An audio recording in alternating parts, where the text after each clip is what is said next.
Hello and welcome to Conversations with the Voice of Reason. I'm your host, Benjamin Boyce, and today's conversant is Andrew Hartz, who is the founder and head of the Open Therapy Institute, or OTI, which is tasked with providing the counseling and psychotherapy community with an actually unbiased professional organization. They're doing fascinating, highly produced, very strong work over there, and in this conversation, Andrew and I get a little personal and talk about the role that spirituality could have within psychotherapy and the counseling profession, but doesn't, even though psychology comes from the word psyche, which means soul. Andrew's a great guy. You can find him and my wife speaking frequently on her channel, The Radical Center. And if you want to learn more about OTI, there are links to it down there in the description, as well as links to support this channel. Without further ado, here is Andrew Hartz.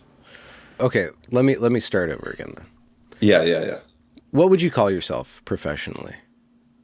A psychologist. Psychologist. Yeah. Why are there so many different types of psychologists, and why do you stick to that word? Because people can be therapists, counselors, psychoanalysts. I know psychiatry has like medicine involved, but They all are psychology. different degrees. That like there's a degree for social work, there's a degree for all the Okay. different counseling professions. They all have different degrees. It's a total mess. Mm. It's kind of like there's too many different degrees and too many different professions, and they all have different types of training. And clearly, people don't even know the difference between psychologists and psychiatrists. It's too Yeah. confusing for people, and so I think it's a problem. And the amount of training you get in the different degrees, it's like different training, different amount. Like you can get a master's in some things in like a year or two. Yeah. That like I got a PhD, which is like usually at least 5 years, but often 6 or 7, and then a postdoc, and you get research training and do psychological testing training, and like so there's Okay. just like uh there's differences between the different fields, but um it's like it, but nobody knows. The general public doesn't know what those are. So it's Yeah. kind of a yeah. Yeah. Why did you end up choosing this path or this domain, psychology? Well, it was I got my degree in clinical psychology, and I was interested in clinical work, and I think it was like I wanted the best training. I wanted to have the option of doing research and teaching if I wanted to, which is why I got a PhD, and just having a really solid foundation. I think that the training at most master's level programs is not as rigorous, not as strong. There's always exceptions. There are really talented people with every degree, and there's less talented people with every degree. But I think the doctorate in clinical psych is probably the best psychotherapeutic training that you Mm. can get. Although, even that's a mixed bag. Some of those PhD programs are really research focused. People don't get a lot of clinical training in some of those. So it's just, So this is one. Yeah. the word clinical means dealing with patients, or does it mean dealing with patients within certain contexts, like within the hospital or something like that? No, yeah, it can be, yeah, it's just anything having to do with basically mental health, mental illness, and treatment. And so there are clinical psychologists that don't see patients, they just do research. Some of them just do psychological assessments to like test for everything from like a brain injury to autism to ADD. Um, so anything having to do with like mental illness and treatment is Hmm. clinical, and whether you're doing research or testing or treatment. Hmm. And I just got a book in the mail by John Vervaeke and a couple of other authors that I'm not recalling right now. It's part of his, well, it started as a video series. He's a professor, a cognitive science scientist up in Toronto, and he did this fascinating long form video lecture series called Awakening from the Meaning Crisis. And the book that is like a summation and a distillation of all these ideas. And he's tracing history and science and religion. And he's starting with a very broad, I'm just in the introduction, he's starting with this very broad term called mindfulness. but he wants to go deeper, and you can tell that he's already going deeper. And I know his work, so he goes deeper than that. So when we're talking about psychology, the root of psychology is psyche. So there is a spiritual component that's secularized by all these other words put on it. Like there's psyche, and then ology, which is understanding, and then clinical is like this kind of almost utilitarian aspect to it, or not utilitarian, but like hands-on and like maybe research focused or materialistic. It kind of is materialized, but nested in the middle of that is the psyche. And what I like to ask whenever I speak with a psychologist, like, what do you base like that seems like the most important part of the whole discipline is the conception of what is a human or what is a soul. Right. So I'm wondering if that is like a crux of how you got into psychology, thinking about that or dealing with your own. I think like, yeah. What is a soul? What it is, I think in general, like just speaking about the field, like I think they kind of avoid a lot of these questions most of the time. Like um they're relevant for patients and they come up, but I actually think there's something that's really concerning about the branding of the field as like um somehow the questions that you just asked are um, not things that you should talk to your therapist about. Maybe you talk to somebody else about those types of things. I think a lot of people have that assumption. I know that a lot of therapists don't ask about spirituality, meaning, or values, or deep philosophical stuff. They don't even ask about it in Not the even intake. meaning and values. That's Not not in really. I mean, some do more than others. There are different therapeutic approaches that emphasize that more than others, but a lot will definitely not ask about it on an intake. If a patient brings it up, maybe Yeah. they'll engage with it, but often with a lot of hesitancy. There is a legitimate concern that you don't want to like impose your like religious worldview or values on the Or patient. kind of lead the patient towards some sort of way of talking before really assessing their state in a broader way. For Right. sure. But the default assumption of most patients, which is fairly accurate, is that this is a secular space. The therapist is secular or agnostic, and these types of questions are not really what therapy is for. Okay.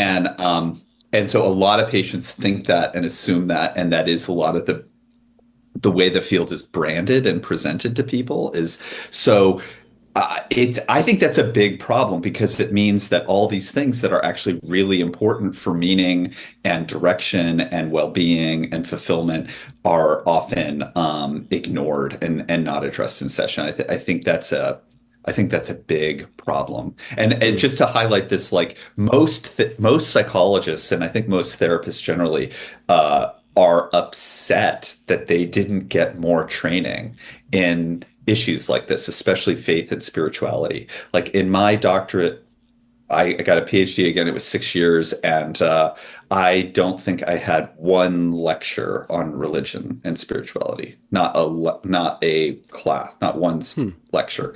So it's like it's so overlooked. And yet, like the country is really religious. I was looking at we just had a presentation at our institute about a month ago, and it was like something like 60% of Americans pray every day. Hmm. Like it's a very religious country. It's I think 3% of Americans identify as atheists or something it's like it's very low. Hmm. It's just a very religious society. So to have a profession that's kind of trying to ignore these issues that are really important to people, I think is a big problem. And because the branding is this is a secular, maybe even anti-religious profession, that means that therapists probably have to do more to really make it very clear that these are things that patients can talk about if they want to. And the best way to do that, I think, is to, in the intake, ask about it. Is this something, Yeah. are you religious? Is this something that's important to you? Like, what's your practice? What's your values around it? Like, tell me a little bit. And you don't have to, do it in a way that imposes anything on the patient, but just opening that up, I think, is really important. Yeah, I woke up this morning a little bit before I was supposed to, and I was laying in bed. My mind started working, working. And I was, in the middle, it's really early. And so, like, I'm examining my behavior and, like, looking at things that I could change, my values and my behavior. And I thought of, for somehow my brain got into the difference between being careless and carefree, and how those words basically mean the same thing, but one's positive and one's negative. Like being carefree is free spirited, but it means the same thing as being careless, which is like kind of belligerent or really irresponsible or without responsibility, that which ties you down. And it mirrors or bounces off this kind of conversation where in the desire to become value neutral, it your profession might have ended up becoming value free or valueless, right? Like trying to be neutral means that we just overlook values. We don't bring up values because we don't want to impose values. We want to excite values. But at the same time, and you see this across at least the modern liberal West, all these neutral institutions had the assumption that people had values, but we're not going to impose values. You bring the values, and those values are going to make it work. Right. But the institution kind of got so far away from having values, or the people in the institutions got so far away from pronouncing their values, that it left a big gulf. And then that's where the stuff that we call woke or progressivism came in, because there was no values that the institutions was espousing. So there's this big, just empty place. Yes. And you can see maybe it's the case, and I should phrase this as a question, it might be the case that how your profession kind of swerved into embracing DEI, like Leslie's story. Maybe we can get into your story, how you encountered this in your profession. All of a sudden, now we're going to talk about race and identity, because that is the value set. Now we can teach these values. This is literally exactly what happened. Like that's so exactly what happened, because there's this long-standing, I mean, even going back to Freud in the beginning, there's this concept of therapeutic neutrality. Mm-hmm. And so it's like, I think there's this, it wasn't necessarily valuesless, but there was an idea of neutrality that was really central to the field, the psychotherapy field from the beginning. And a lot of the politicized movements were basically saying that, like, there's no such thing as neutrality. And when you say you're neutral, you're actually imposing a patriarchal white supremacist set of values. Heteronormative, Heteronormative, yes, all that stuff. So they were basically taking this critique that there is no value neutral position to say, therefore, you should impose our values on it, which was basically the DEI, social justice values system. Mm-hmm. The response to it then is kind of, some people would respond to it saying, no, you're politicizing the sessions. And so what we should do instead is just go back to neutrality and go back to not politicizing sessions. Yeah. And I am ambivalent about that. I am not sure what the best response is. I think they may have a point that a value neutral stance is not truly possible. And then the question is, I don't like the idea of therapists and patients are supposed to value match a priori. Like if you're conservative, you see a conservative therapist. If you're liberal, you see a liberal therapist. You find therapists who match your values, and that becomes a big, the first step of finding a therapist is, do they have the same socio-political values as you? I don't like that. I think that probably would overemphasize socio-political values. On the other hand, some values matching is probably beneficial for a good relationship, better understanding, and a better outcome. And so I think I'm not sure what the final answer is. And I think that there's even at the Open Therapy Institute, there's people who have a lot of different views about this. Some people say value matching is probably good for most therapists, and other people say, neutrality is really the ideal to strive for, and I'm kind of ambivalent between those. Hmm. If it, you, at the very least, people who don't like the social justice value paradigm should be able to find a therapist who's not doing that. Yeah. That may be, they may want somebody who strives for neutrality, or they Yeah. may want to see somebody. The problem is you can't you can't promise that the therapist is going to agree with you on everything. It's not possible to agree with every patient that you see on every issue. So, and that can't really be the goal. Like, that's just not feasible. It's not workable. Hmm. I just don't even think it's possible it's not achievable.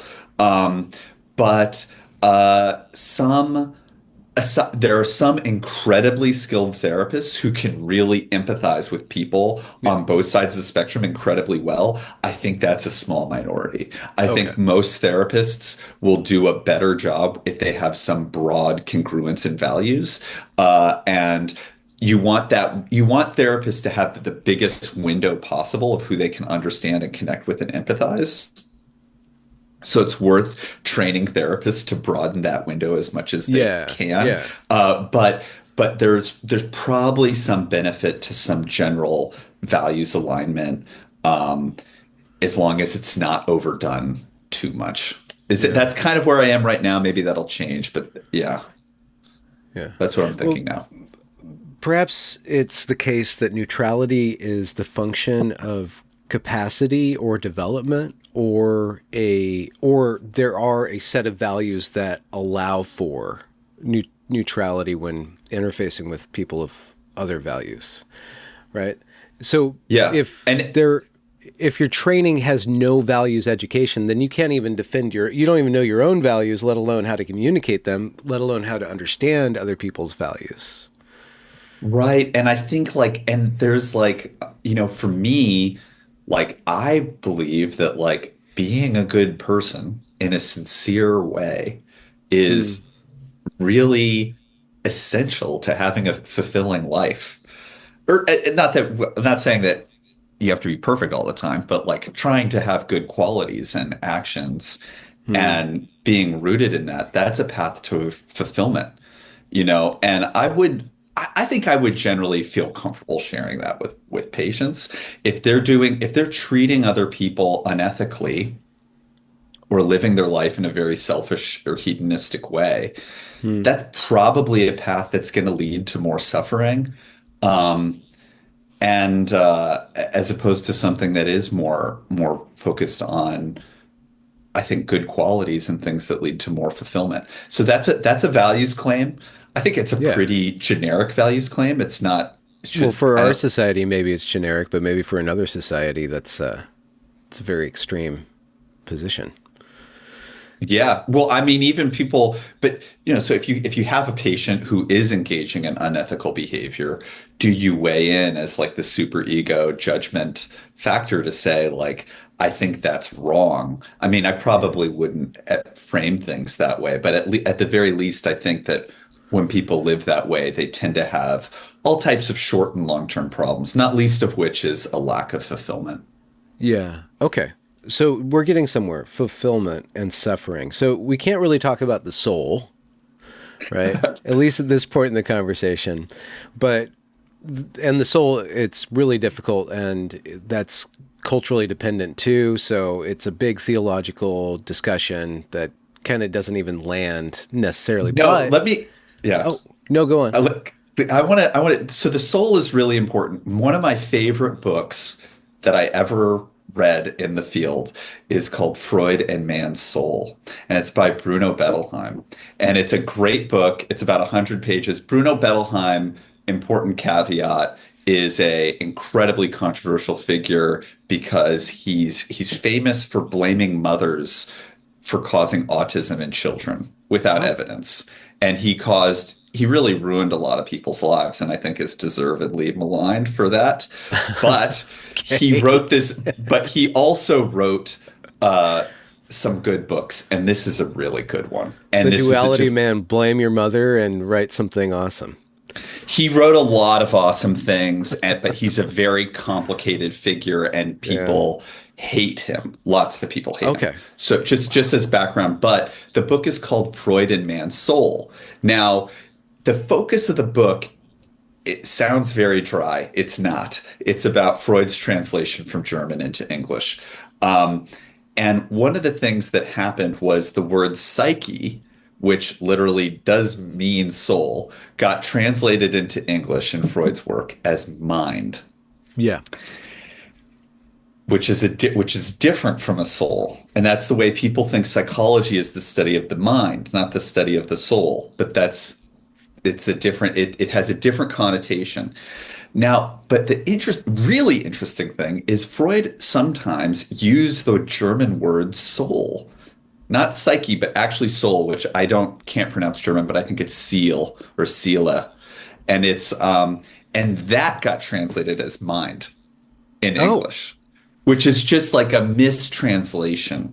okay. But there was this push in the English translation to make everything more scientific, more biological, more so a lot of words that Freud used that had a very messier, more emotionally evocative, more immediate meaning got Yeah. scientized. I mean, the most famous example of this is the ego, the id, ego, and superego. Ego means the me, the I, and the word that Freud used was das Ich, which means the I, the me. Mhm. So he used this very colloquial German term, the me. I mean, technically it's the I, but I think in English we would say the me. And but they turned that into this Latin term ego that Freud never used. Freud never used the word ego. So like, I mean, maybe he used it in some places, but What do that you was remember, just for context, what was his super ego then? Was it Uber Dice Meek or whatever? Übericht, the over me, Uberecht. the Oh, the over over me, me. and the id means the it. So the it is this kind of like other, kind of like terrifying other thing that's within you but isn't you. And the me is who you think of yourself as, and then the over me. So it just has a total. This happened a lot in his work, and a lot of like very complicated terms like cathexis and parapraxis. And if you read Freud in English, you'll encounter a lot of these Latinized jargon terms that Freud never used. Okay. And it was this attempt to make it more biological sounding and more science Yeah. sounding Yeah. and more. And so they did this. But the central one that Bettelheim fixates on is the use of the word soul as opposed to psyche. And Okay. Freud used the word soul. He actually used the word soul. And it shows why are they uncomfortable with soul? Because soul it has spiritual connotations. It's also more emotional. It's Yeah. deeper. It's more complete. I think it's It's a richer, broader. more It's like got a it's more vibe to it. evocative. It's like, yeah. Yeah. Your mind does math, and your mind, memorizes how words are spelled, Yeah. and your soul lives your life. And Mm. your soul suffers and struggles, and like it's like your soul is so much deeper and more personal of a term. Yeah. And there's something about intellectualizing it into something where the emotions are drained out of it, and the complexity and the suffering and the spiritual depth and the messiness of it is kind of. Now, we're not talking about soul. That's not something we do here. We talk about the mind. Yeah. But they do refer to slightly different things, but they're kind of like synonyms, like careless and carefree. Yeah. They evoke different things, but they're kind of Structurally overlapping the concepts. same. Yeah. Or Yeah. very similar. Yeah. Well, everything the Um, mind does, everything that we attribute to the mind doing in psychology is what the soul would do. Desiring and suffering and grieving and lusting, and it's like, but those aren't things you usually think about with the mind. You think about the brain, you think about math and words and logic, and you don't think about these other parts of who we are. well, that They're not as accessible. makes sense that CBT, or cognitive behavioral therapy, would be ascendant right now for a society, a culture, and a practice that prioritizes the mind rather than the soul. Like Right. fake it till you make it. We can re-engineer thoughts, or we'll just watch your thoughts, and then the thoughts will reverse engineer the suffering. I'm not doing CBT justice, I'm sure, but just the language it matches to that, and it's less narrative based, less poetry, less poetic, more utilitarian, more functional. Like, you know, we got the little Yes. gyres and the spanners. And that's the whole movement is the field is towards treatments that are evidence-based, which Mm-hmm. means you want to have very defined outcomes that are measurable, and you want to have very specific interventions that are scalable and replicable. And Scalable, like across society, or what do you mean scalable? if you have an intervention that's really easy to teach people with very little Okay, training, or really easy to mass disseminate, that's mechanical, that's like, you do this worksheet, then flow you chart. tell, Yeah, yeah, then that's, and the things that are more messy and human and have to do with the soul and meaning, I think those are, again, they're a part of the field. I don't want to say like they're not anywhere in it, but I think the dominant sensibility of the field is increasingly uncomfortable with yeah. those types of approach. Well, And if you and go on. so the part of the reason is because especially if you look at the DEI trends in the field, the more messy and amorphous the therapy space is, the more susceptible it is to charlatans and politicization and That's true. corruption and Yeah, misuse. And so the attempt to curtail those things is, let's get concrete, let's be yeah. specific, and so there's trade-offs. Yeah, yeah, absolutely. If you reduce everything into evidence, we were just at that ARC conference, you and I and my wife and about 4,000 other people. And there was like a dinner night, and I went to there was a lot of different things on the menu, like where's civilization going? But one of the talks was about gender, and it was Helen Joyce, Xenia, whose last name I won't even try to pronounce, and then Az Hakim, and a few other people that I know. And Jinya, who is the founder and the head of SAGM, Society for Evidence-Based Gender Medicine, she did this brilliant turn. I've been watching her develop her theories and go through all these different talks and try to present to the medical field evidence on whether or not gender medicine is good or not, I guess, right? And if you present the evidence, then you can change the field, and that's her tact. And she did this wonderful way of saying, because people are like, we don't need the evidence. Why are you going down this road? But she's making a very clear-cut case to a very significant portion of the medical field that speaks in terms and thinks in terms of evidence, and making an argument based on that evidence is pivotal for that. So it's really it's very important, evidence and concreteness for many things, and especially when you have medical, physical interventions going on, even chemical interventions going on. You probably want, if you're going to use matter, you're going to probably want to have a material science right there with data and research, right? And they're falsifiable Yeah. claims. Like, if the claim is that doing this surgery leads to X result X, that's a lot of the claims in the gender medicine space are things that should be Yeah. falsifiable. Yeah. But at the same time, and so I'm trying to make a strong argument for evidence-based medicines and psychology. Yeah. Then there's the kind of the weaker argument that you said, it's scalable, you can teach things, it's memorizable, it uses the mind, so you can train the mind to do this thing and deal within this technical field. It's reducing the technical, the field to a technical. But one thing, if you rely on that solely, then what happens with talent? It actually relegates people who don't have talent. If they put in the effort, they can be competent in this field. But talent is not necessarily emphasized, like the talent of sitting in a room with somebody, assessing them, inserting yourself into them, into their psyche with your psyche, and getting along with it, and then dealing with them human to human. That's a talent thing. Nobody, I don't know if you can teach that, but you can gain experience. So talent is something that's kind of de-emphasized. And what also is de-emphasized is wisdom, which is hard won over years and years and years. You get more and more wisdom in the field. You learn to understand what you're dealing with, what this soul thing is.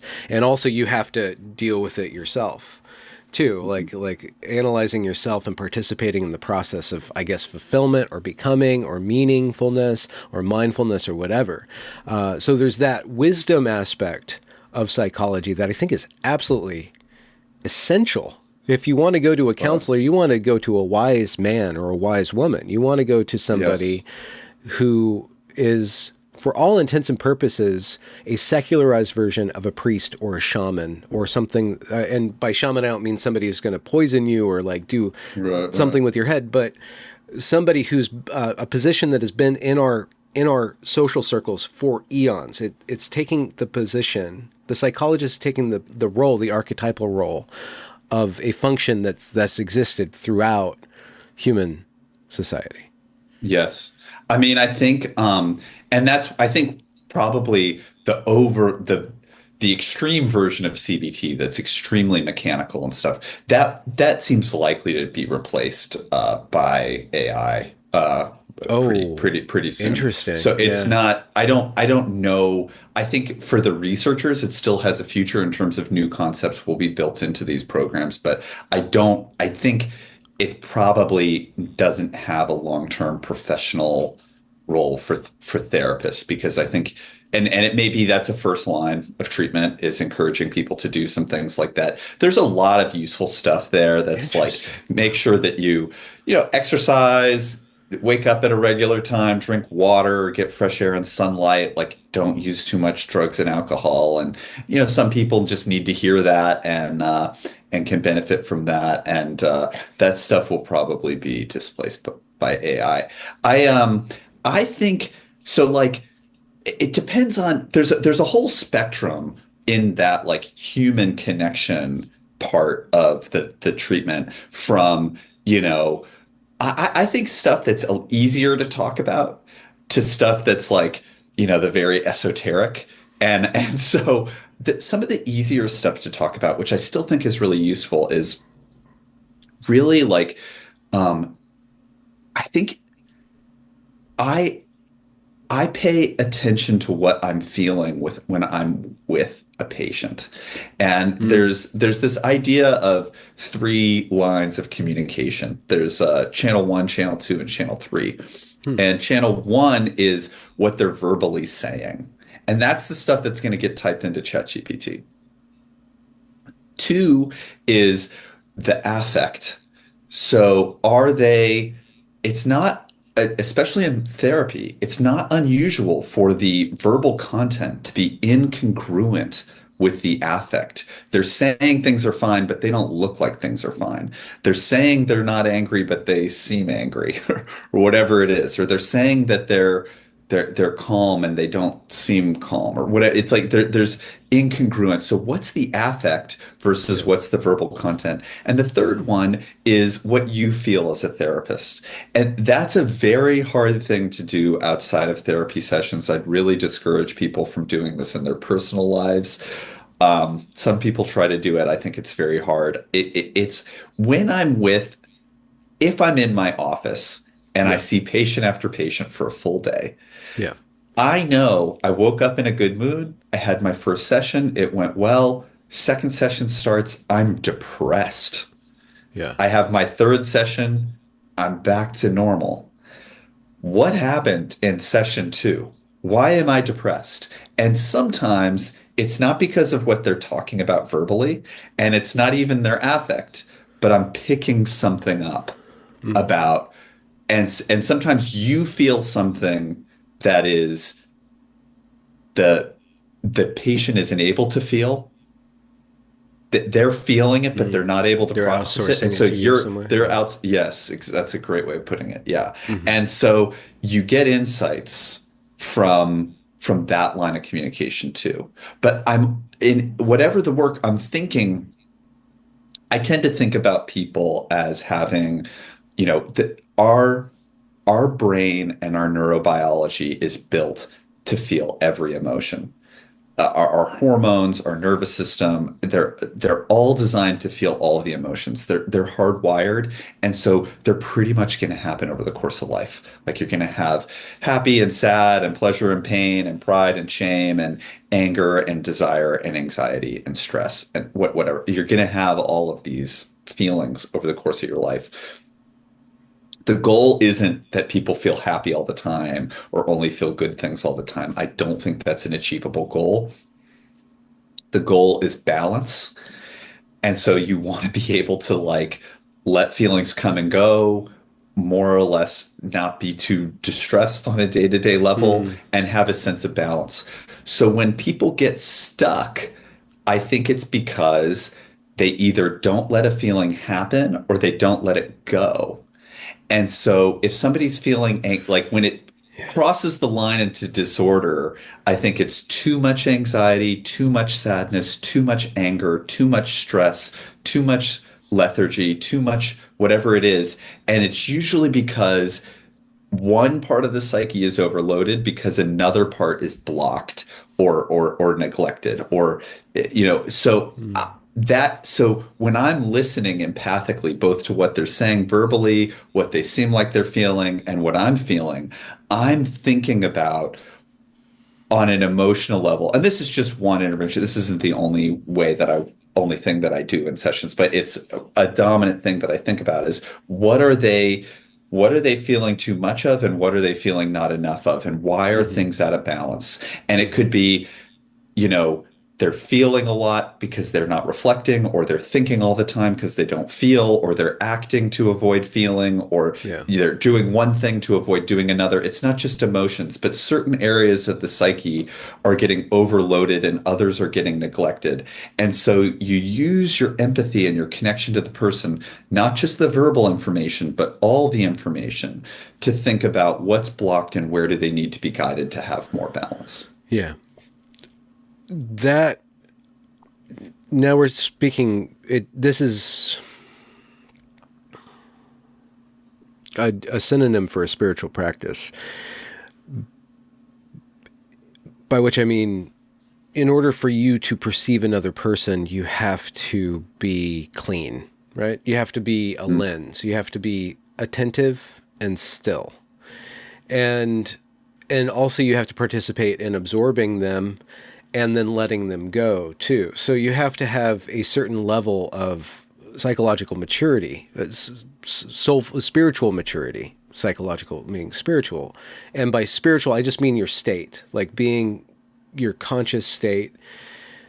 And so I don't know how one maintains that level of awareness and ability to be sensitive to one client and then another client and then another client without participating in some sort of practice that causes you to like clean that part of you, still that part of you, reset that part of you, those feelers or something. I wonder if Well, that, when you bring that up with your colleagues, if that's like kind of like widely accepted that if you are doing this work, you need something that maintains your ability to do the work.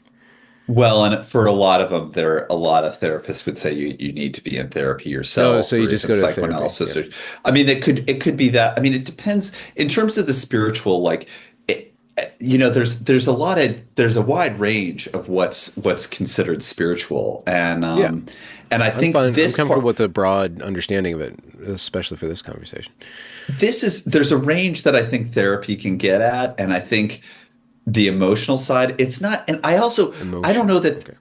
if it's emotional or if it's like intellectual, it's not necessarily, um, well, in any case, I think I don't think that you need to be pure because I don't want to set as a therapist, you're going to have a life where Yeah. you had a fight with your wife that morning or you had something happen with your taxes or whatever. Like, so you're going to have all the stuff of life is still going to happen. And you can't necessarily be be pure, but you can be aware of your barometer. And the more Yeah. you can kind of say like, okay, my barometer runs a little bit high, but Yeah. I still have a sense of what my set point is and how I'm moving relative to that. Yeah. And yeah, Well, this is totally semantic, but I didn't mean pure, but clean. It's like yeah. if we're talking about a barometer, you want that window to the needle to be cleaned up, right?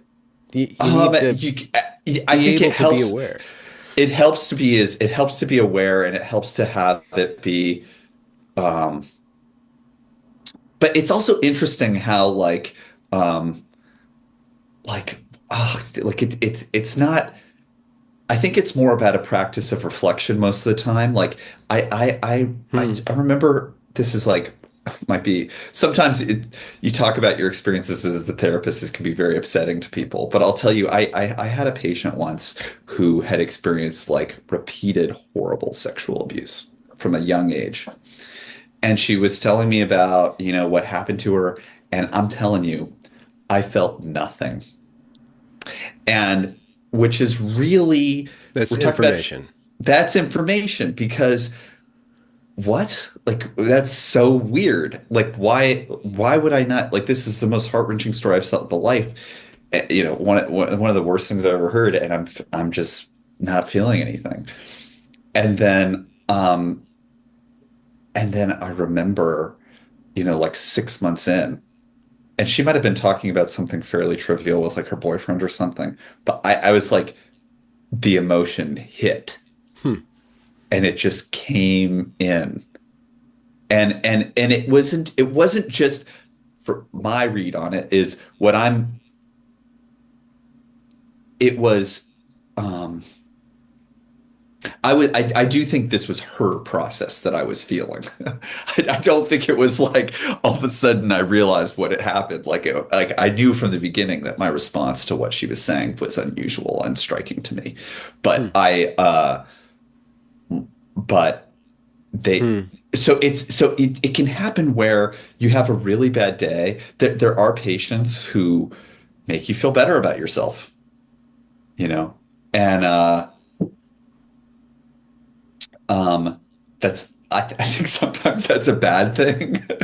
Hmm. Like, cause it's like it's like they really are maybe if they feel guilty about getting help or they're afraid about or they're kind of thinking about how I feel more than how they feel. Yeah. Um, but it's like, yeah, sometimes something happens in your life and you're just like more irritable that day, and then like that maybe that opens something up. Maybe you're in a different range of your barometer and you actually pick up something different that day that's useful. Um, Hmm. but yeah, it's helpful. It's really helpful to have a practice of reflection on these things, Okay. I think. Reflection, like a journal or Talking talking. to somebody. Yeah. Yeah. There's something about because they especially you get a sense of what your barometer is versus theirs, and you might have certain biases that there are certain like famous therapists who, you know, they always think it's every patient it comes back to aggression or it's Oh, like okay. they have their and that probably a lot of times is related to a personality quirk that they had that they kind of that's how their barometer works is they're kind of always picking up on this a certain Yeah. spectrum of what's happening. Yeah. What what happens when a therapist becomes a great therapist? Like, are there attributes of a great therapist that tend to Yeah, cluster in the wise people of your profession? there is definitely research on this, and I'm not incredibly fluent in it. It does have to Okay. do with like the ability to connect. I mean, it's like that's probably like the central thing is the ability to connect to people. Mm. And that's both having a feeling that both of you feel connected, but also like insight that comes from that empathy. Empathy is like one of these concepts that like in the psychology field, it often means, at least the way I feel like I was trained, it's like the ability to accurately read somebody's emotions. And I've heard some people say it's just the intellectual side of like knowing what somebody else is feeling.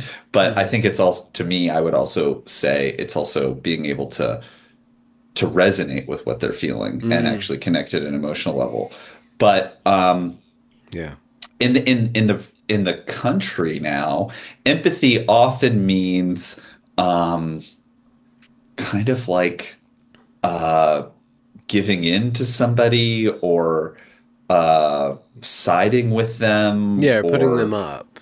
put it, Saying, yeah, it's like if I'm going to empathize with criminals, that would mean I would not punish them because punishing them is not empathic or something. Like it's referring to something totally different yeah, than what I yeah. think it means. And it's often like, because to me, if you actually had empathy for a lot of criminals, you'd recognize that a lot of them are psychopaths and have no empathy, and a lot of them are sadists. So if you were actually being empathetic to them, you would Oh, be yeah, okay. reading that these are a lot of them are psychopathic and sadistic and have a lot of malice, and like you would actually be reading that. Whereas in society, an accurate read of criminals as that is seen as unempathic, and the empathic thing is somehow like letting them loose or something. I don't know. Well, I It's mean, yeah, it's there's a conception that the criminal is only a criminal because of something happened to them, right? So we have to empathize with them. They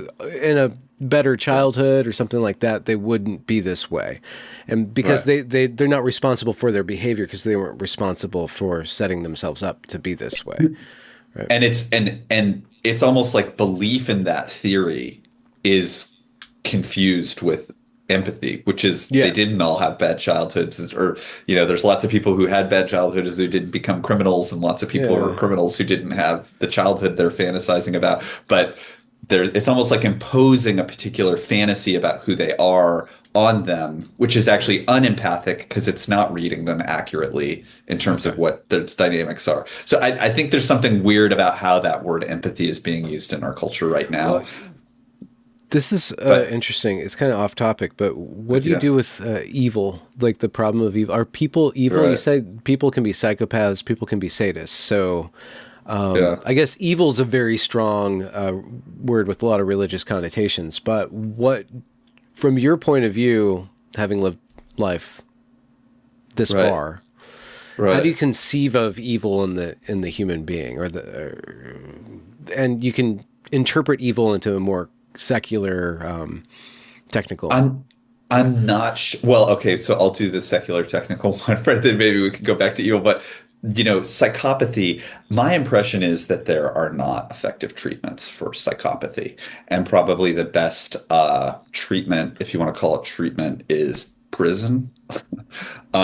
It's probably they need repeated punishments like prison. Or And that's restraints on their liberty because their liberty will be constantly used at the behest of their sadism or Yeah, things like that. destructive behavior. It's not an effective. There aren't. It's a very hard thing to study, psychopathy. Really? And Why? well, because how do you recruit a sample of psychopaths Oh, and get them to engage in good faith with your study or what? It's like and they're very hard to treat, and they're hmm. often, they try to manipulate therapists and bring them on to their schemes or um, so I just I don't have a lot of optimism Yeah. there. Can you clock them pretty good in your Can I experience? clock them? Um, they don't come into therapy that much, but yeah, I mean, they're kind of defined by like lack of empathy and like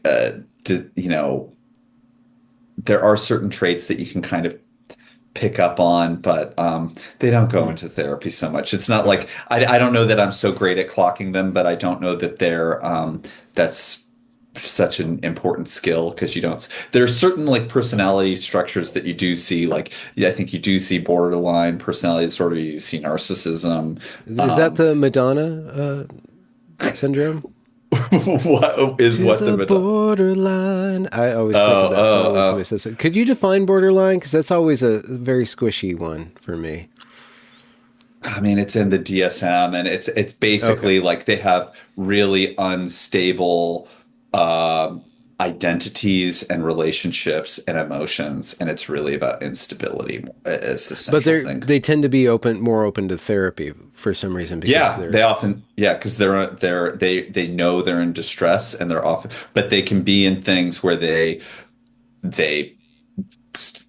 flip from therapist to therapist frequently and then end things if they get any pushback or don't show up or create drama in lots of ways. Lots of drama, lots of yeah. emotion dysregulation. Often there's like suicidal gestures. There can be self-harm. They feel very empty and isolated. They can kind of And then they slip proceed into to empty out and isolate you as the therapist.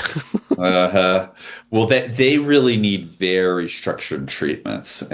and for the most the treatments for that borderline personality disorder tend to be really structured. Like, you have to complete the program in a particular way, or you're out, and Oh, okay. people Yeah. get kicked out. People get kicked out of those treatments.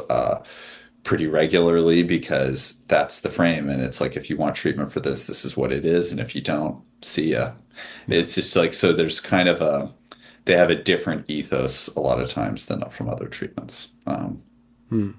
Uh, when did you, I guess graduate's the wrong, when did you finish your PhD? Um, Boy, I finished my PhD in 2019 Okay. Wow. and, yeah. And then, but I had to, you have to get a postdoc and then you get a provisional license and a full license, and it just drags on forever. I don't know what Are you full completed license. yet? Are you? I'm completed. I'm completed. Yeah. Wow. But it's such an ordeal. Well, there's this kind of trade-off or this circulation that happens where a lot of different concepts escape the lab, so to speak, from psychology into politics and even into relationships. Whenever somebody says you're being defensive, I get really offended because Yeah. that's a psychological term that's now being repurposed as Yes. a rhetorical argumentative term, but also in the domain of politics and cultural war studies or culture war critique. Yes. Certain people have, done some significant gains in applying, dark. It's either dark triad or the other one. Cluster B, like there's a cluster and there's a triad traits Right. to analyze how these different socio-political phenomena are happening. So Yes. psychology is leaked into the culture, but also on the other end, culture wars, and politics is leaked into psychology. Which is the bigger problem from your point of view? Uh, which grinds your gears more? Well, the misuse and overuse of mental health concepts in popular culture can really destroy this profession. I think it's a huge problem because people hate that stuff, and they respond by just hating the profession. Yeah. And a lot of it is not people with no training, people with no experience. I mean, I just saw something this morning. It was about people who are like, oh, I can't do that because I have anxiety, or I can't do that for my mental health, or don't make me do Yeah. this. This is bad for my mental. It's just PTSD, like, PTSD. Yeah. yeah, it's like, this is trauma. I have trauma from this. I have, and like, I mean, so many different things. And like, this is empathic. Labeling people narcissists is a big one. Yeah. There's just like so many different things that people do. Um, They're that are clinicized or misused, or like, and they yeah. over identify with a label, and that Yeah. becomes who they are, as opposed to like a tool for therapists to get treatment so they don't have those traits anymore, which is what it's really supposed to be. So I just people don't most people can't tell the difference between how professionals use these terms. Yeah. I don't think about diagnoses that much at all. I mean, I really like, it's something that I give to a patient, but then I'm thinking about what the issue is. This was a whole Yeah. thing when I was like talking about narcissism. I was in a documentary about narcissism a few years ago, Oh, and how'd you look? as the expert, I looked great. Okay, good. No. But like they were like asking me, what do you do if you have a narcissist in your life or you're in a relationship with a narcissist? And it's kind of, my response is exactly what I would tell a patient, which is, what's the issue? Tell me what the issue is. Don't use this term narcissism. What's Okay. Yeah. happening? Because if it's like this person's very selfish, this person doesn't support me, they're not empathic, they Oh, can't yeah. admit when they're wrong, Yeah. they're aggressive, what is the issue? And then you can think about how you can address that issue. But Yeah. that concept of narcissism, I think it's often used to diagnose people in your life so that you can like end the relationship or dismiss them, That's kind or of it's narcissistic. yeah, exactly. Yeah. But it's like, but as opposed to what's the issue, Yeah. where then you can think about how to address it. And I think a lot of therapists I know, that's what they would do. They would say, Yeah. what's the problem here? And then they'd think, is this something that you can talk through? Is this something that you can resolve somehow? But Yeah. once and the reason why a concept like narcissism is helpful to therapists to the extent that it is it's a cluster of personality traits that can go together. Yeah. So if somebody's doing a lot of, they're very unempathic and self-aggrandizing, chances are they're also very self-centered and Yeah. don't can't admit when they're wrong or something like so. So you'd kind of you they're clusters. So when I see a couple narcissistic traits in somebody, I can, as a therapist, think maybe some of these other things are there too, and I can ask about those and see if they are or aren't. So that's why it's a conceptual tool that's useful to therapists. Outside of the session, I don't think it's that useful because you want to actually see it, unless that's what the person's doing is saying, oh, I need to see these other problems too that I hadn't put into words. But most of the time it's used to say, you are a narcissist. And Yeah. now that means that I don't have to care what you think Yeah. about anything or Tertiary whatever. module. It's like the Yes. PTSD or trauma. It was like a ladder that professionals created to help somebody climb out of a hole, but then people like just walk around with a ladder around their neck the whole time. Look at my, and they can't get through the Yeah, door. Look at my trauma. Look at my yeah. PTSD kind of thing. Yes. Well, and it's like, yeah, and a lot of this is like secondary to the status that we give to people who are victims. We have this like if you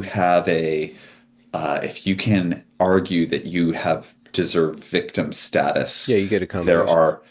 are even like you can be totally idealized. Like you can't be if you're blamed for anything, that's blaming the victim. You have to be accommodated to, even celebrated as like everything you do that's good is so special and so great. And there's a lot of benefits that come from being a victim socially. Maybe some of that's changing, but so there's a market for, can I get a label that can I justify that? And having Mm. trauma could be, I have trauma, therefore I deserve victim status and all the benefits that come from Yeah. that. Well, I mean, Um, there's a trade-off to that, to reversing to overcorrecting from centering and uplifting the victim, which is, we're kind of coming out of an era where that was the social capital. Victimhood was social capital, and it's still right, alive and well in certain domains of our political landscape.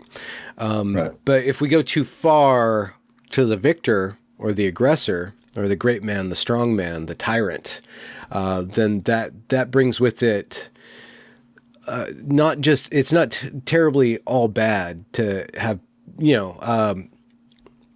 here, let me make it a little bit more concrete.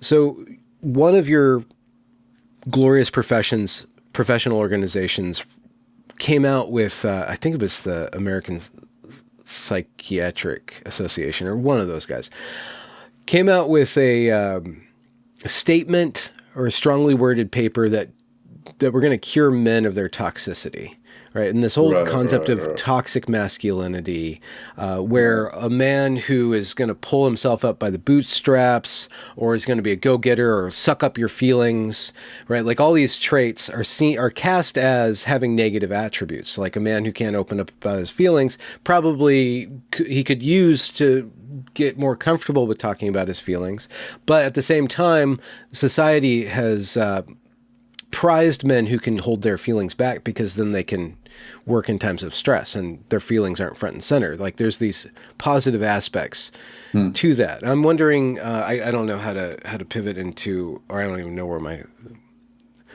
Well, I have a couple of thoughts. I yeah just coming off of that. Look, I mean, I think the answer to the idealization of the victim or of the aggressor is just yeah the recognition of the reality that everybody has been victimized to an extent and everybody has privileges to an extent. And like, look, if you grew up in a poor black family in a dangerous neighborhood, but you had a really attentive mother and some good teachers, you had some privileges that other people in yeah your neighborhood probably didn't have. And yeah. But a so privilege isn't a personality.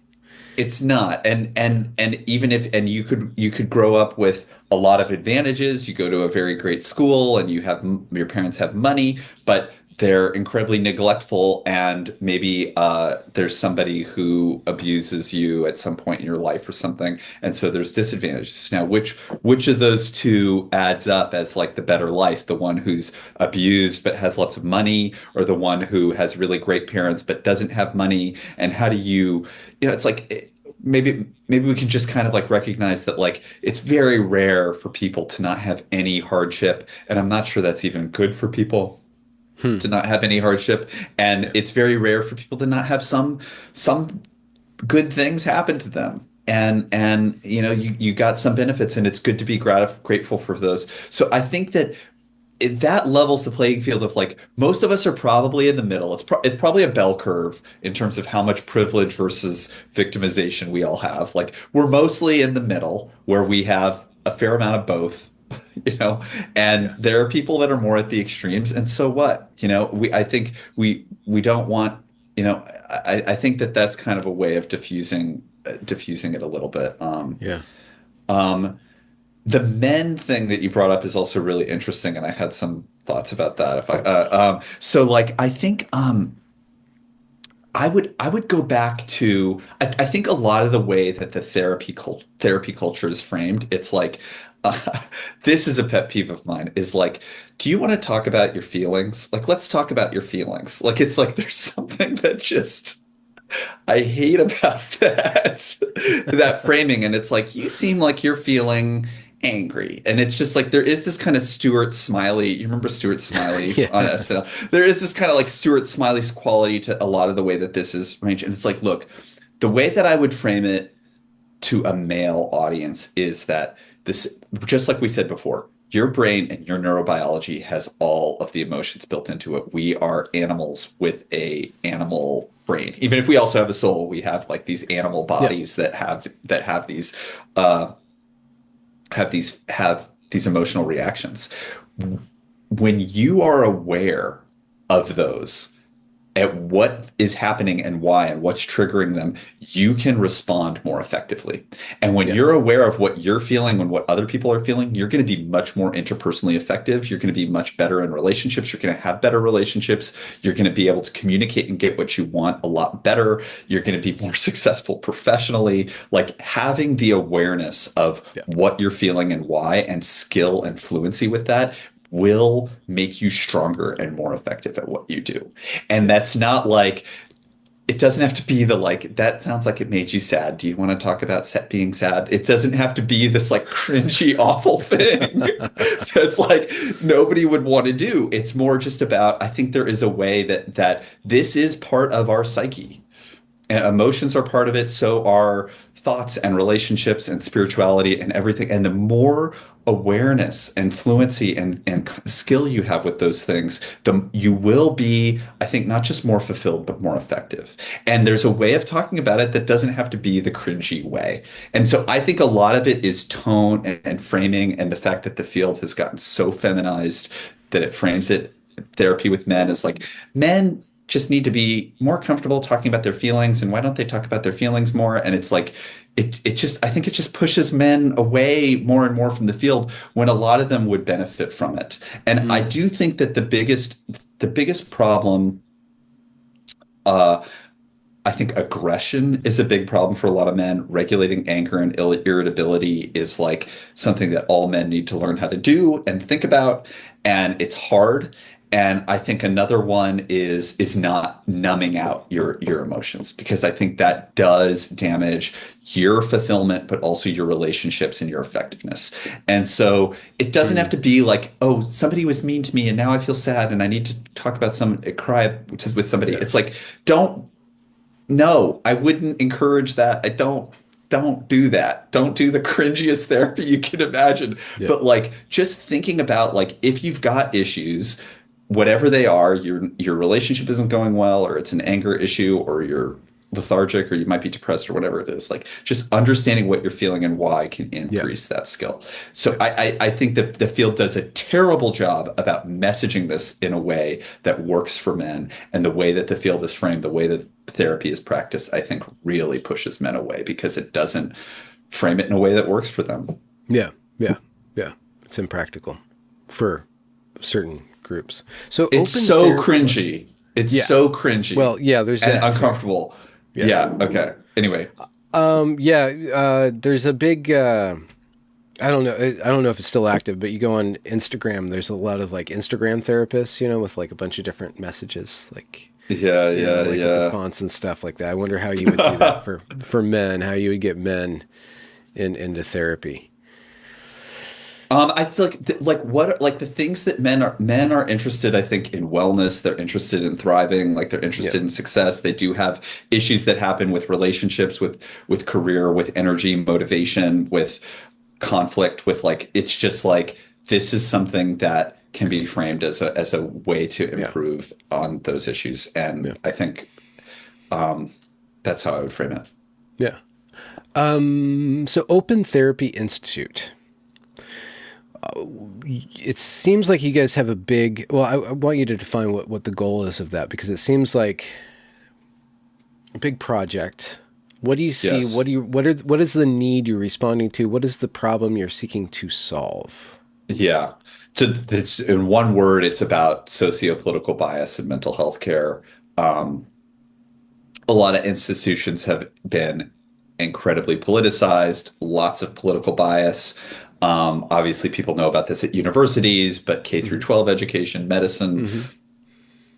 the arts, there's been politicization of a lot of fields. We're focusing on that in mental health. And I think there's basically two different ways that you can think about that political bias manifesting. One is the activist strain, which is dominant and real, and it's very influential in professional bodies and in academic programs. There is this kind of activist strain of therapy that you want to like queer the therapeutic relationship and center racial liberation and all these just de-center cis heteronormativity, and like there are a lot of ideas like that are very influential in the professional organizations and in the training programs.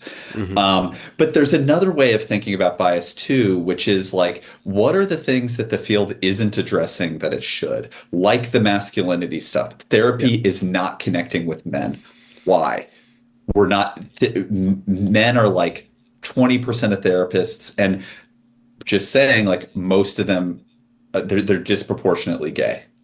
Like Huh. the number that are heterosexual male therapists that are going into the field, it continues to crater.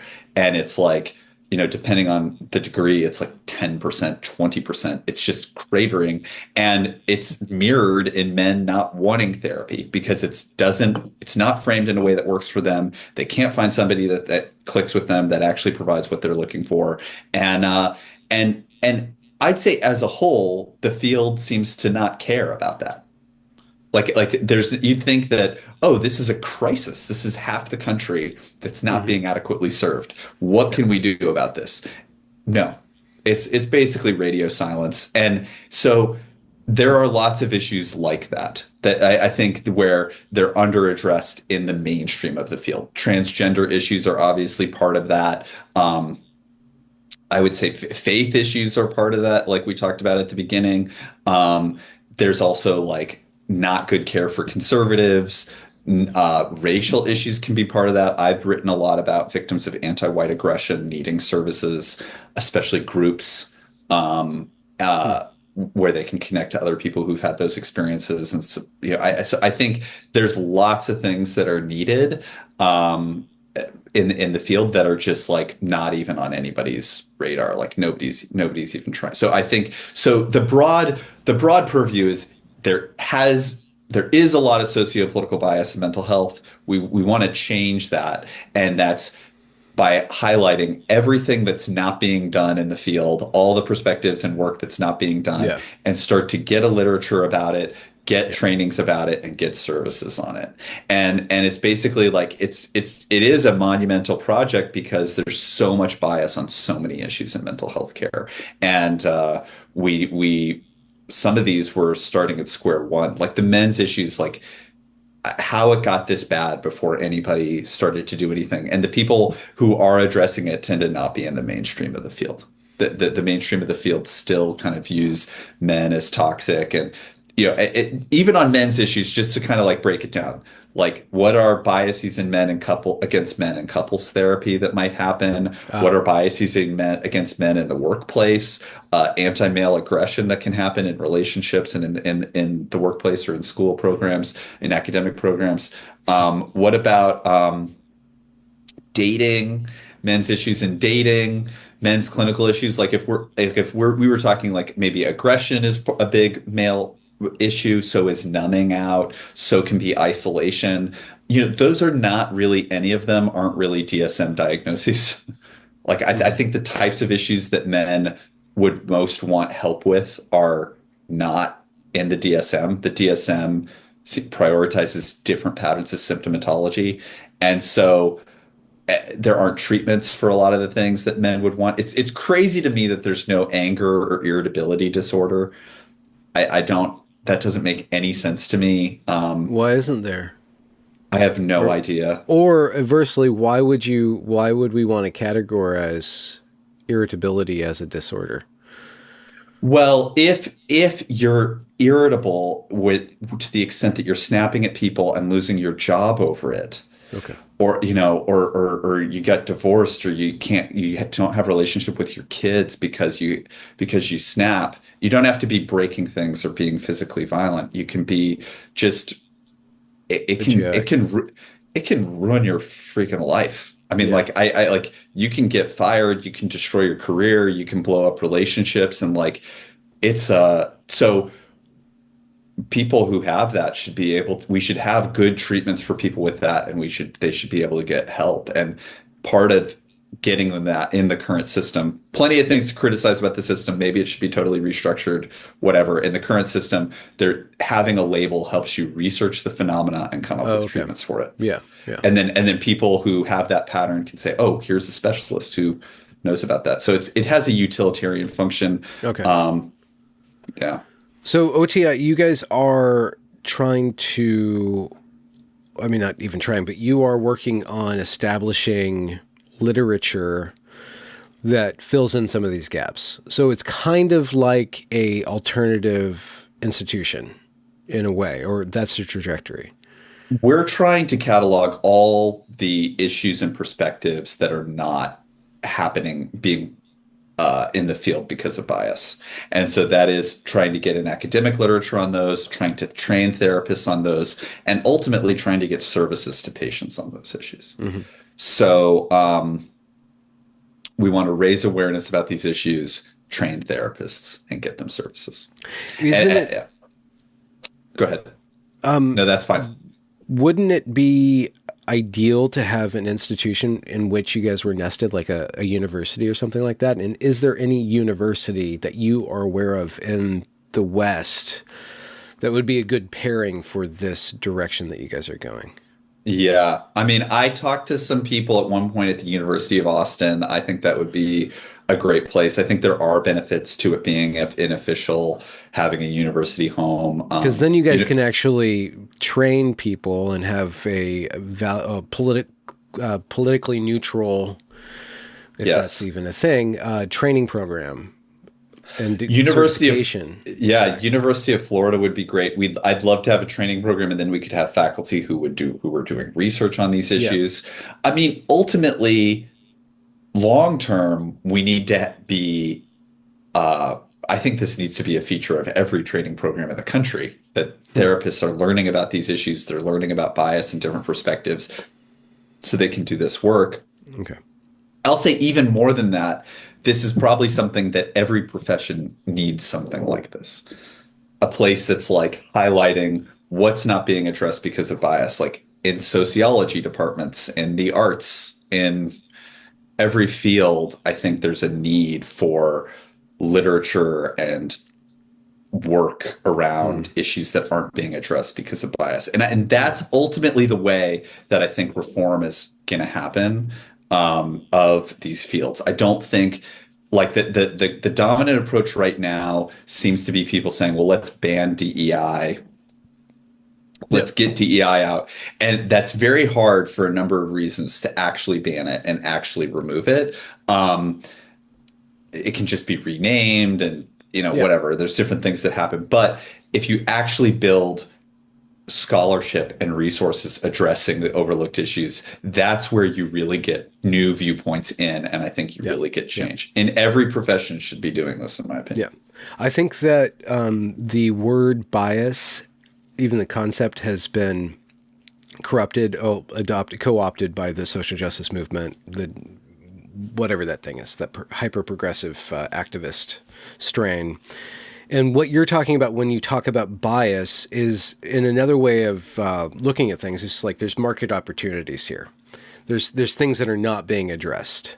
Bias is Yes. just blind spot. It's not like we're going to end bias. It's like no, bias is just you're indicating that there's a lot of unmapped territory, and you Yes. can bias kind of talks about maybe why that it's unmapped, and continues to be unmapped. But what you're talking about is not even the bias, it's what's beyond the bias. So you're actually operating beyond that bias. You're not, it doesn't seem like you're Yes. terribly hung up on addressing bias so much as addressing what bias is not addressing. Exactly. Yeah. Because I think like we don't want to be, I think that was because I didn't want to be in like a fruitless, like lock horns and be in a fruitless battle with activists on the DEI Yeah. movement. And our whole job is just talking about why we think they're awful. And then they talk about why they think Yeah, we're yeah. Let awful. And Rufo we do just, Rufo, and you guys take the ball up. and I think ultimately, even for people like Chris Rufo, like the next step of his work probably is like, what are we going to fund that's Yeah, going to actually lead to reform? yeah, Banning DEI, fine. I think it's harder in practice than it sounds, but like, what are we going to fund and support so that yeah, we actually get a counter voice and get some of these issues addressed that aren't being addressed? yeah. I think Um, that the whole field would be much better and balance out, because it's probably addressing adequately some things, but you're saying, well, we're not even addressing other things. And I keep on being capitalist about that, but that's kind of a market opportunity. And it's just, if you spread, then 100%. you're just doing more work and there's more work to be done. Yeah, I think that, I've said this before, but I think that these overlooked clinical patients are the most underserved patients in the country, and they're probably a majority of patients. I mean, just thinking men Yeah. is one of the categories, Yeah. but it's like anybody who experiences racial aggression who's white, faith issues, like this is the large majority of patients fit into these categories. Hmm. And so to just have such a, there is, there are faith-based training programs where like people who are faith-based counselors can get degrees. There are psychologists who do research on faith-based issues. Like it's not like the issue there with the faith-based stuff tends to be that it doesn't make it into the mainstream of the field and that it's pretty siloed. And the only people that see faith-based counselors tend to be the very observant. The very observant will see a counselor from their parish or whatever. But for most people who are religious, but not that observant, they see a mainstream therapist who probably didn't get very good training on these issues. Hmm. Can I pause this for a second? I really have to go. Hey, Thank you. Sorry about that. no, that's okay. Your timing's Um, impeccable. it was.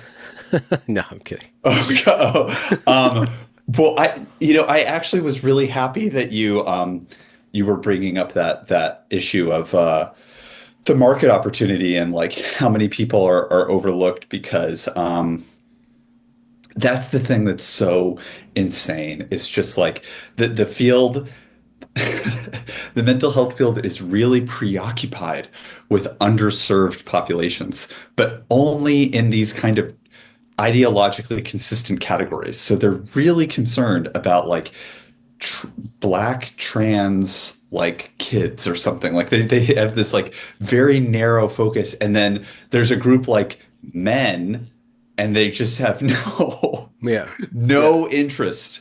And it's like and I don't want to say no, there are people who write about it, but um often it's more often to attack them than to think about they're probably not being served by the system and could use better supports. Mhm. And um, but it's just crazy how many people are poorly served. We just had a talk um, about a month ago that was about mental health care for gun owners and like what do you need to know about Mm. responsible gun ownership and concerns they might have about therapy and how to provide good care. And it's just like, I think the statistic is a majority of Americans live in a home with a firearm. Mhm. So it's just like, it's a majority. And it's like the idea that this is kind of seen as like a fringe issue. It's like it's not. It's the majority. So where's the training on it? And a lot of the literature, to the extent it is about guns, it tends to be to pathologize it, and it tends to be teaching the types of ideologies that actually just further alienate those gun owners from the field. Yeah, it's really fascinating where I mean the institution or the field of psychology broadly. It makes sense. It's kind of an elite thing. It's kind of a first world problems kind of thing. You don't have therapy in Ghana, right? You don't. You have therapy, and it came from Vienna, right? So when it gets adopted in America, it goes. Like you go to your Jewish therapist because you're living in an urban area, and that's something that all the cool kids are doing. You go to but over time, it becomes this feedback loop where if you look at the distributions of who studies psychology, it's mostly female more than male. It does Yes. have some applications in religion or more male-oriented fields, but it gets more and more saddled by it's a class issue as well as a kind of a sex distribution issue because people who are interested in it are the ones who practice it and the people Right. and then the people who make good in it are people who get clients who are probably from a certain socioeconomic status. Then you plug in with I guess with public services, what's it called, social work, right? Facilitate some sort of psychological. There's some psychological aspect, but that's for the very low end of the field, and so it would prioritize groups or demographics that are underserved broadly, or like that fall in line with the social justice hierarchy. Like these are the Right. oppressed. So you have the top tier and the bottom tier that are being historically are the ones who are being served by this field, cutting out the middle. There's this huge middle that's not being necessarily spoken to. I guess the upper middle class people send their kids to therapy more and more. And then there's the leak. It becomes fashionable. So there's a lot of psychotherapy talk becomes kind of, funny, or it has traction in movies and among the elite Right. people Right. and in books and stuff like that. So in order for it to serve the middle, it needs to kind of get off its high horse and its low horse in a way. Like stop being something that is, what's it called? The aristocratic, noble oblige or something like that. It's like Yeah. something we Yeah. give Yeah. to the lowest people, and then it's something for Right. us Right. itself. And yeah, Um, so I think the services that are given to the lowest people tend to be pretty poor. yeah, They is do that have a access play to on certain words? services. Yeah, it tends to be not very Yeah. good. The Um, you know, the other way of framing it is with AI in particular and new technologies that are emerging. I think that a lot of what we spend our time and energy on, and maybe where the economic activity goes, is probably like it's going to be whatever emphasizes the human more. Like, I think we're going to have more and more robotics that can do more and more of the physical stuff.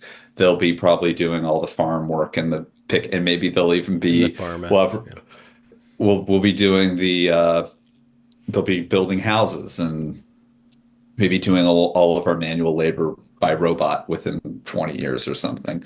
But then on the other hand, a lot of the anything that can kind of be done by like these large language models will be done by them.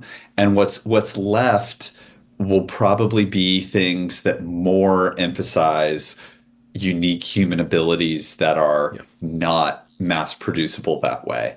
Yeah. And I think that it's likely that psychology is central to that, whatever that Hmm. means. If that's Yeah. arts, if that's emotion, if it's more Yeah. in-person stuff. So I think that the it seems to me like the Interesting. future of our economic activity is going to involve psychology, and so we want it to be, performing that function and as well as it can. I don't know. Yeah, um, but it's are there particular ways that you think that like the field is it just the cost that keeps the middle class, you think, from therapy, or you think that there are other specific class-based biases against the middle class that come into therapy sessions that Maybe the middle class is actually psychologically robust enough to not need it. yeah, I don't know. That's a facetious answer, but yeah. but I really do think that from my point of view, therapy is an archetype that's been with the therapist is an archetype that descends from the wise man or the Right, priest or the pastor or the shaman if you go back far enough. right, And so it's tied to a religious function. It's right, tied to interiority. And the language of interiority, where the interior meets the communal and meets the eternal, is found within religion. Any robust religion is going to facilitate all three of those functions. right, Really popular religion is going to be mostly communal. Very mystical religion is going to deal with the internal and the eternal right, in that practice. And when somebody wants to go from the communal into the internal, that's going to be a more rarefied practice and will usually involve an elder or older brother or older sister that will guide you. So I think that when you're talking about the middle class in America, they're largely church-going folk. They don't necessarily need a lot of mystical. Actually, like the mystical is not really necessary. They like kind of bright lights and, some sort of mm, psychologically fulfilling ritual, and then some counseling, wrestling with certain issues that they have, which in religious terms would be like lust or faithfulness or anxiety, depression, or kind of more modernized terms and stuff like that. But there's a spiritual aspect to those. So if psychology can again humble itself from being an elite secular liberal post-religious discipline to serving the religious people and facilitating, there's already tons of literature and it's really interesting. And I think that's one of the functions of Jordan Peterson, is to use the Jungian playbook to kind of break open psychology from its secular silo and return it to religion, and then make it practical as because he's so valuable to so many young people. Jordan Peterson right, is, because he says, clean your room, organize your life, and then we can start, and then tying that to more deeper metaphysical and socio historical contexts. And I think psychology, if it ties itself to something greater than psychology, will will be a part of a continuum and serve Yeah. people much better. So I don't know if it's a barrier to cost of entry. It's just a framing issue, maybe. I think there's really fruitful avenues for the intersect to explore the intersection of spirituality and psychology and psychotherapy. I think that that does need to happen. I think it's underutilized. Again, there are faith-based counseling programs and there are people, but I think the applicability of psychological concepts and like even if they some of them might even have their roots in religious tradition, but they've kind of been psychologized and maybe they're kind of being brought back. But I think there's ways of doing that that could be very, very fruitful. My sense is religious observance is very low. Maybe it's coming back. Mm. But I think part of the reason why it might be low is precisely because um, those faith-based communities are many of them, obviously not all of them, but many of them do neglect the Yeah. psychological, Yeah. and they people who just want a ritual and that's it. I think they have lots of places to go. People who are suffering or they're looking for more answers or they're looking for something more than that. I think they're often disappointed by what they see Yeah. in these Yeah. communities. So I think there's a tremendous opportunity there Yeah. to think about what that might look like, and I think that um, the two can learn from each other and Yeah. enhance each other Yeah. Yeah. in a way that could be very fruitful long The term. But I religious are in their silos of dogma too. I'm not saying they're not, right? and I There's mean when I was I mean sure. I'll tell you because when I was thinking about what profession I wanted to do, like I remember talking to people who worked in various clergy roles, Hmm. and they were like, "Hey, if somebody came and they had depression or they had panic attacks, we send them to a therapist." Yeah. They weren't taking on a lot of that functioning. They're like, oh, like there's a couple's having issues, like we send them to the couples therapist. That's like what is the clergy? It's like, well, I do the baptisms or the bar Oh mitzvahs yeah. or the Yeah. weddings, and I do the Sunday services, and I raise money, and and they that's what they did, and they weren't really counseling that much. And maybe they could have a one-off meeting here or there, but Yeah. Well, I think that that's a different conversation, but it's a similar conversation in that the religious institutions are also neglecting aspects of, there's market opportunity yes, and development to be had there. And I think that there's an exchange once, yeah. So, I mean, like an attitude of openness and humility from all these different disciplines is how they come together to interlock and to make a healthy society. But they all kind of have, right. maybe I'm being kind of reductive, but they all kind of have a piece of the pie. And I do know that there's a move in the current young generation to seek meaning, to seek religious practice, to seek community, to seek something that's more in person, and to Yeah. kind of move away from this globalistic, very and hedonistic, ideological level of existence for something that's more personal. And I think that the psychological and the personal are very intimate. They're both by definition intimate. And psychology with its DSM and how it's funded and stuff like that seems like this really impersonal thing. And we were talking about that with diagnoses. Like, well, I don't Mm. have to have a personality. I can just have trauma, right? Right, I don't have a personality. I right. have a personality disorder, right? Because there's Yeah. this whole like lack of intimacy, which how do you train people to be intimate human beings at scale? How do you do Well, that? I think this is why I do see a movement towards faith that does seem to be growing, but I'm also concerned about if it's I'm concerned about how successful it's going to be because long term.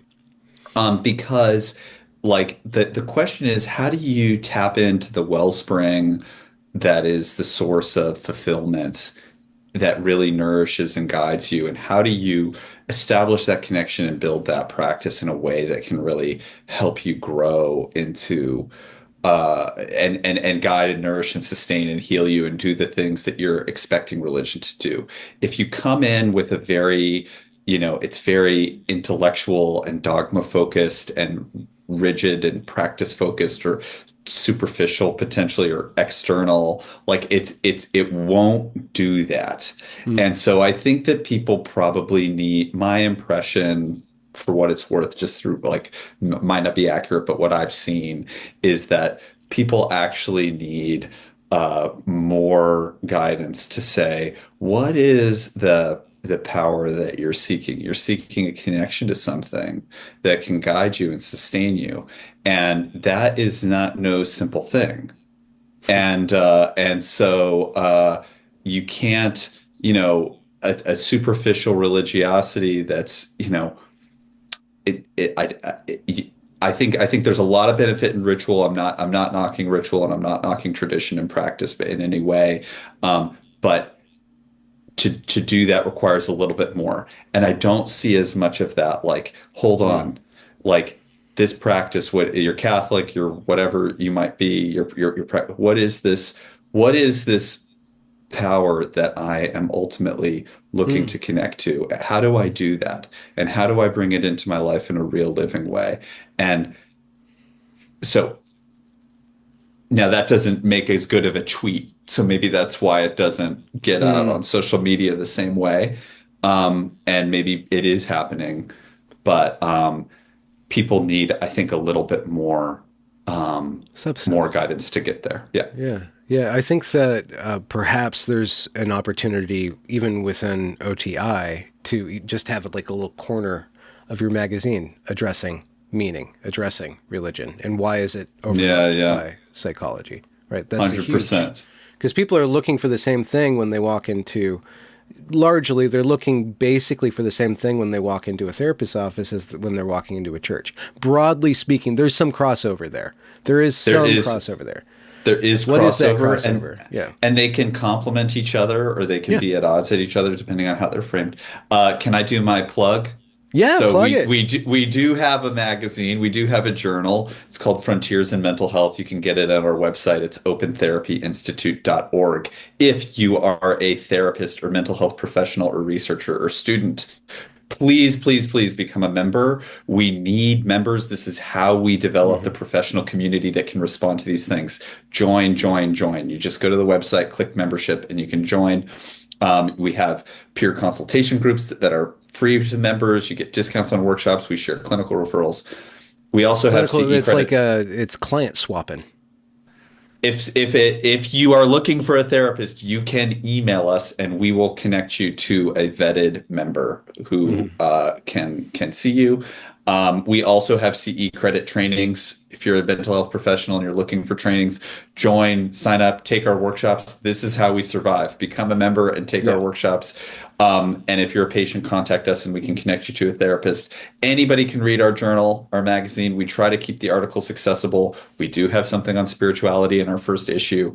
We hope to have another one out soon. Um, Sign up for our mailing list on the website, follow us on social media, also listed at the bottom of our homepage. Do all that stuff. Donate to us if you can. I think, like, we want to develop alternative professions and Hmm. like alternatives to these captured professions. Yeah. We have a window to do that now, but we Yeah. need people to support us and engage and sign up for our content. And that's so crucial to developing this. And I think we can develop something that could be really, really fruitful and Hmm. impactful in all the ways that we talked about. So Well, I'm very grateful and honored to facilitate platforming you and getting people connected, because your work, OTI's work, is just pristine. It's sterling quality stuff. So you guys are thank onto you. something here, and you have a path. And then also I get to know you a little bit better and kind of reveal the squishy underbelly of your particular psyche, Andrew Yes, Hartz. thank you. Thank you for doing that. And just to say, like, even with all these, like, the conversation is just starting. There's so much interesting stuff. The conversation on spirituality that we're having, this is the beginning. This is the opening of a huge doorway Yep. into a landscape that we're Yeah. like so, and it's like that with the men's issues, it's like that with political issues. It's huge and it's just starting. So we really want as many professionals involved with us, writing for us, joining us, and I think we can develop something that really is hugely impactful. Andrew Hartz, hobbies. What's your fun little geeky thing that you do? Oh man, what are my hobbies? I mean, I cook. I used to be a pastry chef. Oh, I did really? that for a couple of years. Yeah. Um, I run, I do yoga every once in a while, yuppie yoga, not nothing fancy. And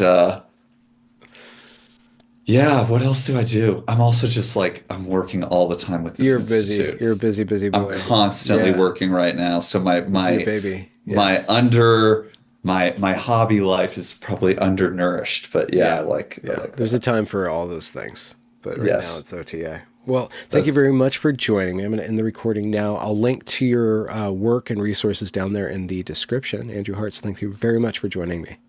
Thanks for having me. My pleasure. There we go. Cool.